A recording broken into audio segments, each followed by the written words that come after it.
Thank you, Daniel. We have translation, so I will speak in Catalan, Spanish, English.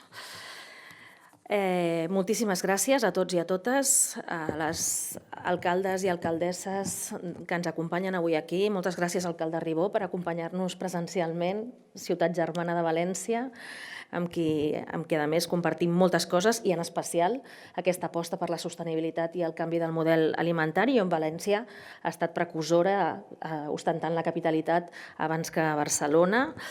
També a l'alcalde de Quilimane, de Moçambic, moltíssimes gràcies per estar aquí. Les alcaldesses de Bogotà i de Glasgow, amb qui també tenim moltíssima complicitat, i especialment l'alcalde de Milà, que és un gran impulsor del Pacte de Milà i que avui tenia la constitució del seu Consell Municipal i, per tant, entrar online li agraïm especialment, si no sabem que hagués vingut presencial, però era impossible. I una cosa que ja hem vist en aquesta presentació entre les ciutats és el reconeixement mutu, els lideratges compartits, aquesta manera de treballar que s'ha dit explícitament, de cooperació, no de competició, una forma de treballar que volem contagiar els estats. Jo crec que ja fa temps que les ciutats tenim una forma feminista de treballar, més horitzontal, més cooperativa, per objectius comuns, no competitiva, que crec que és el model que necessitem per a aquest segle XXI globalitzat. I, per tant, crec que una de les coses que hem de portar a la COP26 és aquest esperit cooperatiu i horitzontal per veure si els estats s'animen a adoptar aquesta forma de treballar que les ciutats fa temps que estem utilitzant. I vull començar també aquesta intervenció donant-vos les gràcies a tots i a totes vosaltres. Ho he fet aquests dies, però vull reiterar-ho ara a la cloenda. Organitzar aquest fòrum no era senzill, perquè ho hem fet en plena pandèmia, els mesos precedents. No sabíem exactament en quina situació estaríem aquests dies, però podem dir avui que aquest fòrum ha estat un èxit gràcies a tots i a totes vosaltres. O sigui, parlem d'un fòrum que ha tingut 700 participants, 200 ciutats, 150 ponents de 30 països diferents i 365 organitzacions de diferents tipus de la societat civil. I, per tant, un èxit, sobretot tenint en compte que s'ha fet en la pandèmia, que us agraeixo a tots i a totes vosaltres, però molt especialment al comissionat Álvaro Porro, per qui demano un aplaudiment.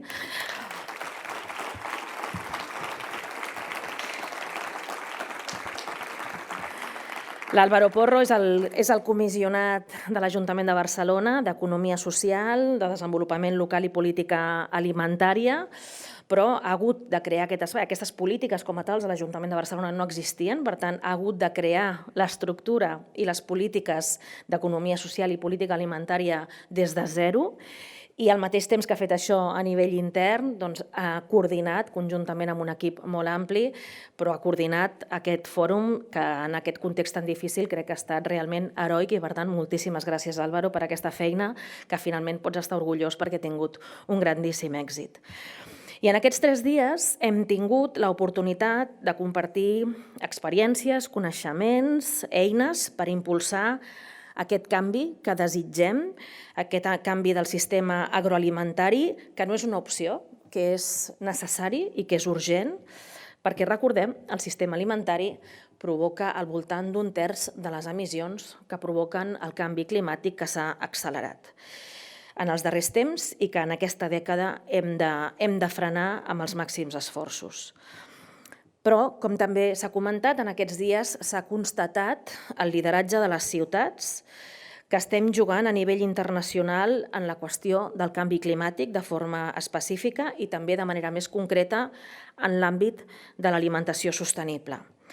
I ha quedat molt clar que el Pacte de Milà és una bona i molt necessària eina que cada cop està guanyant més importància i transcendència política. Un pacte que ja era necessari el 2015, quan es va crear, però que avui encara ho és més de necessari perquè, com diem, l'emergència climàtica s'ha agreujat. I el temps va en contra nostra, de tots nosaltres, de tota la humanitat, i el temps se'ns està acabant, literalment se'ns està acabant. Conscients d'això, el compromís de les ciutats és evident, també a les xarxes de ciutat, que cada dia són més importants, i vull reconèixer també la feina de C40, de l'UBIN i de UCLG, CGLU, perquè són xarxes de ciutats imprescindibles que han sabut, en l'escena internacional, situar l'agenda de les ciutats en matèria de canvi climàtic i de polítiques alimentàries. I modestament, moltes ciutats pensem que estem fent el que ens pertoca. Les ciutats estem fent els deures i ho estem fent, a més, amb contundència i hem demostrat ser actives i valentes, més que altres institucions. A les ciutats ho estem veient que les ciutats arreu del món estem afrontant amb molt poques eines i molt poc pressupost, perquè hem de recordar sempre que les ciutats tenen molt menys pressupost que els estats o els governs regionals, i tot i així estem liderant moltes transformacions, reduint el trànsit, canviant la mobilitat. A Barcelona, per exemple, creant un operador energètic municipal perquè la ciutat s'il·lumini amb energia 100% renovable, o augmentant els carrils bici, impulsant tramvies i altres formes de transport públic sostenible. Ho fem també promovent els productes locals i una relació més justa amb els sistemes de producció de proximitat. Ho fem també en la compra pública. Les administracions públiques tenim una gran força per fer de palanca de canvi, perquè nosaltres som inversores i tenim contractes amb empreses privades per valor de milers de milions d'euros, i en aquesta compra pública hem de forçar aquest canvi, posant condicions més estrictes que la que hi ha hagut fins ara. Treballant molt amb les escoles. A Barcelona estem molt convençudes que les escoles han de ser subjectes principals de la ciutat i de la societat del futur, perquè allà estan educant els nens i les nenes que són els ciutadans que han de liderar el futur més pròsper i més sostenible, o protegint també els espais naturals. Les ciutats ens hem de fer responsables de protegir els espais naturals dins i fora de les ciutats. Però és evident que encara que les ciutats estiguem fent aquesta feina de lideratge i que som imprescindibles perquè som grans consumidores d'alimentació i d'energia, per tant, hem de formar part d'aquest canvi necessari, però no som suficients. Això també ho hem de dir molt clarament, no som suficients. I, a més, des de les administracions públiques, ara que finalment en els darrers anys ha augmentat la consciència ecològica i la consciència que hem d'actuar contra el canvi climàtic, doncs des de les administracions hem fet globalment un discurs necessari de pedagogia, de conscienciar a la ciutadania. I hem demanat molt a la gent. I la gent ha fet molt i ha augmentat molt la seva responsabilitat. Li hem demanat a la gent que utilitzi menys el cotxe, que utilitzi més el transport públic, que disminueixi els seus residus, que recicli més, que no utilitzi el plàstic, que utilitzi el transport públic, i per suposat és el que hem de fer. Però la ciutadania està fent la seva part i si volem que estigui motivada per continuar actuant amb responsabilitat, és evident que les administracions públiques hem de predicar amb l'exemple. I especialment aquelles administracions que tenen més capacitat, que tenen més pressupost i que tenen més capacitat de regulació. Per tant, és moment que els estats i també les grans corporacions assumeixin la gran responsabilitat que tenen, perquè també és l'única manera que les institucions siguem creïbles, que realment tinguem autoritat democràtica i que la ciutadania vegi que nosaltres som les primeres que prediquem amb l'exemple i, per tant, la ciutadania estarà motivada per també ser responsable en les seves actuacions. Hem de recordar, per exemple, que a nivell d'emissions, només 5 països del que s'anomena món occidental o primer món, 5 països emeten pràcticament el 60% de les emissions de gasos d'efecte hivernacle al món. És clarament una desigualtat en la responsabilitat molt gran. No tothom contamina per igual. 5 països són els grans responsables de la majoria de les emissions. Igual que 20 empreses al món emeten el 35% de les emissions. Aquesta desigualtat és una cosa que s'ha d'abordar claríssimament i toca exigir, i crec que les ciutats ho hem de fer en la mesura en què som l'administració més propera a la ciutadania, hem de demanar als estats que tenen més responsabilitat i a les corporacions que fan més emissions, que és el seu moment de marcar el camí i de predicar amb l'exemple perquè la ciutadania realment es corresponsabilitzi. I això implica regulacions ambicioses, regulacions que han de canviar les normatives i les regles del joc en l'àmbit de l'energia, de la construcció, dels envasos, dels ports, aeroports, en general la mobilitat i, per suposat, també en l'alimentació. L'ecologisme ha passat de ser una bandera minoritària a ser una medalla que tothom vol lluir. En part és una victòria, ha canviat el sentit comú i ha canviat l'hegemonia del discurs. Per tant, és positiu que efectivament l'ecologisme avui tothom entén que no és una opció, que és una bandera que tothom, tota la humanitat, ha de compartir. Però pocs governants renuncien precisament a lluir el pin dels ODS, que tots compartim, i repeteixen la paraula de la sostenibilitat. El que passa és que ara toca passar de les paraules als fets i deixar d'apostar per fórmules que significa repetir els errors del segle XIX. Necessitem passar de la política en genèric a les polítiques concretes i no podem permetre que la consciència ecològica es converteixi en una simple etiqueta o en una moda. No ho podem permetre, perquè ens hi juguem directament la supervivència de les pròximes generacions. I en aquest sentit crec que hi ha un criteri molt bàsic en el que tots podem estar d'acord, que és que no podem dir que sigui progrés augmentar les emissions. S'ha d'acabar amb aquesta enorme tonteria que és que encara hi ha qui parla de progrés amb actuacions que signifiquen contaminar més. Progrés i contaminació, progrés i emissions són contradictoris. Ho diu molt bé el Xavier Carol, investigador del CSIC en qualitat de l'aire, quan diu que hem de trencar definitivament amb aquella idea del segle passat que deia que hem de triar entre fum o fam, entre humo o hambre, com si el progrés es pogués separar de la contaminació i de l'explotació del medi ambient, com si per menjar haguéssim de destruir la natura. És just el contrari, és exactament el contrari.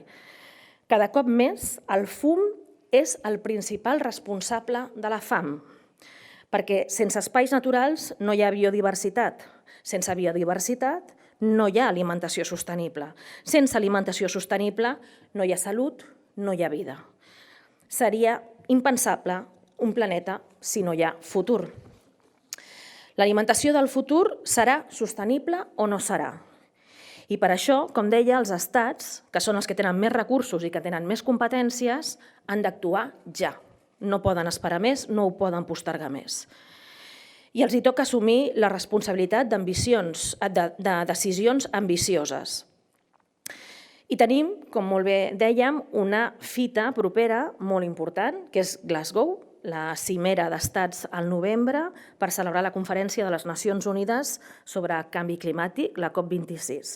Un moment, sens dubte, decisiu.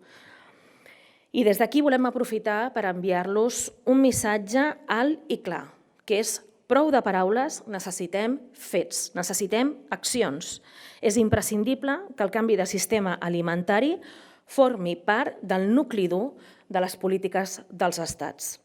Perquè és urgent un canvi de model cap a sistemes alimentaris descarbonitzats sense emissions i perquè és perfectament possible. I per això, des d'aquí, volem compartir un missatge, now in English.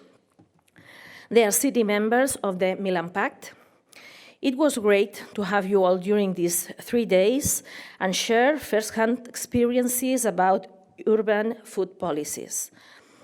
In light of what we have been discussing during these days, we would like to keep the momentum of this global forum and connect it to the COP26 in Glasgow. That's why I propose to adopt per consensus the following statement, and I will personally bring it to Glasgow.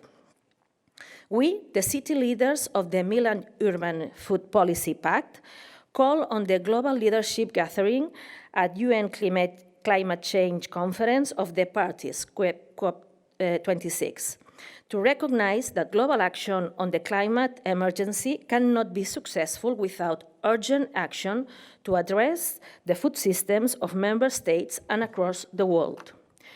We call on national leaders to make a clear commitment to address the fundamental impact of our food systems on climate change. We are already playing our part as cities through the launch of the Barcelona Challenge, which supports action on climate change through urban food systems. We hope this statement can grasp the message we all share.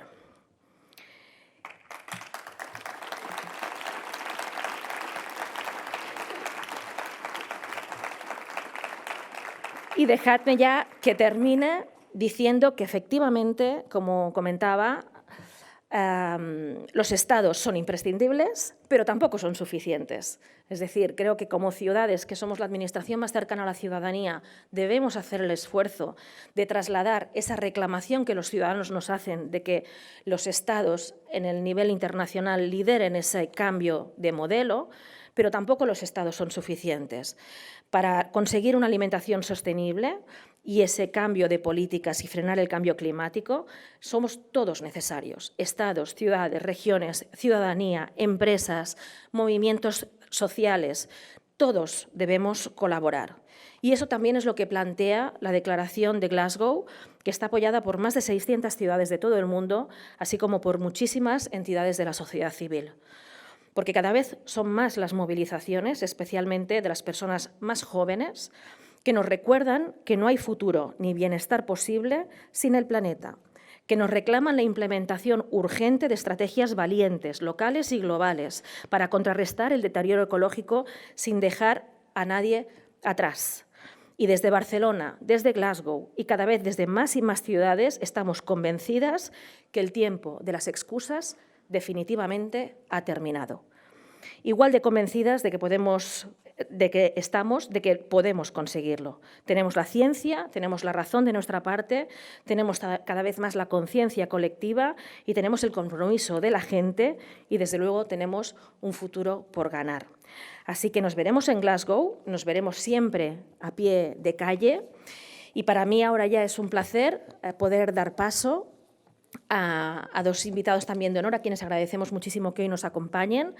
Ahora nos acompañará a través de vídeo la vicepresidenta y ministra de Transición Ecológica, Teresa Ribera, que además será representante del Gobierno de España en la COP26, por lo tanto, para nosotros es especialmente importante que nos acompañe y, sobre todo, que recoja esta declaración, igual que también al ministro de Consumo, Alberto Garzón. Le agradecemos especialmente que se haya desplazado y nos acompañe físicamente, y no solo que nos acompañe, sino también la valentía, porque por primera vez también desde un Ministerio de Consumo del Gobierno del Estado se están haciendo planteamientos necesarios que pueden tener costes políticos y, por lo tanto, agradecerle, como ha planteado, por ejemplo, la disminución de la carne en el menú de las personas por salud y por responsabilidad en esta alimentación sostenible, igual que muchas otras iniciativas que me consta que se están trabajando del Ministerio. Así que muchísimas gracias por estar aquí. A ambos, al ministro Garzón como a la vicepresidenta, que también van a estar en Glasgow y que le vamos a pedir que recojan este clamor de las ciudades y lo trasladen. Confiamos en vosotros y sé que vais a luchar para que esta voz de las ciudades y de la ciudadanía para defender la vida en el planeta se escuche en esta cumbre de Glasgow. Así que muchísimas gracias por acompanyar-nos i le damos paso al vídeo de Teresa Ribera. Moltes gràcies. Adriana, gràcies, moltes gràcies, de veritat. Ens has fet emocionar, vibrar, sentir-nos juntes. Ho necessitàvem, és la millor cluenda possible. Gràcies. And thank you to all of you. Merci beaucoup, grazie di cuore, gracias, muchísimas gracias a todos y a todas vosotras por venir a estar aquí, por las que estáis online, por las que estamos conectadas presencial o a través de las redes. Somos cada día más, sabemos que no es una opción, que es una necesidad, pero que además es una enorme oportunidad de corregir los errores del pasado y construir un futuro mejor, un futuro real de prosperidad, de amor, de empatía, de sostenibilidad, de oportunidades económicas que hagan un mundo realmente justo, posible, donde el amor gane al odio y donde la vida gane a la muerte y a la amenaza que hoy planea como una sombra sobre el futuro de nuestros hijos y nuestras hijas. Així que moltíssimes gràcies de tot cor. Seguim i ens veiem a Glasgow. Moltes gràcies. Mayor, stay on the stage. Mayor Colau.